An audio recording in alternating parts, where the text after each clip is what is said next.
Well, my name is Jochen Wolters, and I would like to inspire you to create more and consume less. Man is a creative animal. Some would say man is a creative beast. Our species, for millennia, has come up with ingenious solutions to provide shelter and food, to let us travel long distances, to let us communicate over long distances. But most importantly, we have found amazing ways to entertain ourselves and to teach each other, which is the most important thing. And to that end, we have written stories, factual, but also imagined. We have painted pictures and taken photographs of the things that surround us.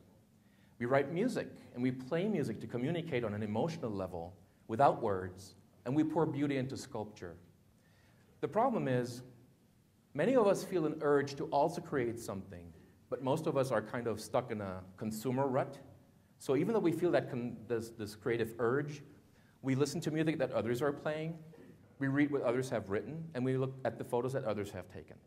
So the worst thing of all, of course, is that we're addicted to that mind-numbing drug called TV. That's the worst of all. And on average, and this shocked me when I researched this, according to a recent study by Nielsen Research, the typical American spends more than 5 hours a day watching television. That's almost a third of your day. That's when your brain goes into veggie mode and you just consume and there is no imagination. It kills imagination. So what should we do? The first thing is, if you're aware that you're in that consumer rut, that's the first step. The second step is, let's take a hint from one of the greatest thinkers this nation has ever brought forth, who in fact helped to bring forth the nation, who is, of course, Benjamin Franklin. He was a Renaissance man, there you go, a Renaissance man in the very best sense of the word. And the interesting thing is, this is a daily schedule from his autobiography, and he had set aside 8 hours in this rigid schedule for work, 7 hours for healthy sleep, and from 6 p.m. to 10 p.m., those bullet items, I call them bullet items, see that's PowerPoint for you, that's the time that he spent to play and reflect. That's when he let his mind wander and nurture his creativity for 4 hours every day. When we spent more than 5 hours every day to numb our brains and to strangle our creativity. So what I would like you to do is this. Set aside 15 minutes of your time. It's not much. You should have some room in your schedule to squeeze that in. You can do a lot of stuff in 15 minutes. You can take a couple of pictures. You can write a few sentences for a story. You can write a few lines of code. You can cut to length some planks for a doghouse. That's creativity too. It doesn't sound like much, but you can do a lot in 15 minutes.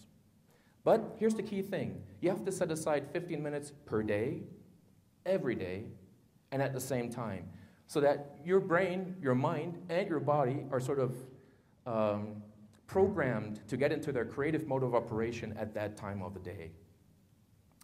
The thing is, you have to really do this on a daily basis because let's face it, being creative is hard work. It's not easy, especially when you start out with something new that you don't have experience in yet. It's really hard. But I think it's the most rewarding type of work there is. It's great for your self-esteem, and if you look at a kid that's working and totally immersed in what it's doing, that's a wonderful state of mind. There you go. In fact, it's such a wonderful state of mind that once you get started with those 15 minutes every day, I guarantee you, if you have found something that really inspires you, you will not stop after 15 minutes. You will just keep on going. So the cool built-in feature in this case is, once you get going on that daily basis with those 15 minutes, you will automatically create more. You will spend more time creating. So you will automatically have less time to consume. Otherwise, the other way around, trying to consume less is not working, trust me. So why create? I don't know, but the urge to create is really strong. I think it's something deeply, deeply human. And who we are defines what we create, and what we create reflects on who we are. And I think Brenda Ueland, American writer, said this best in her wonderful book, If You Want to Write. She said, everybody is talented, original, and has something important to say. So set aside those 15 minutes every day. At the same time, ask yourself what you have to say and get started being creative. Thank you very much, and good luck.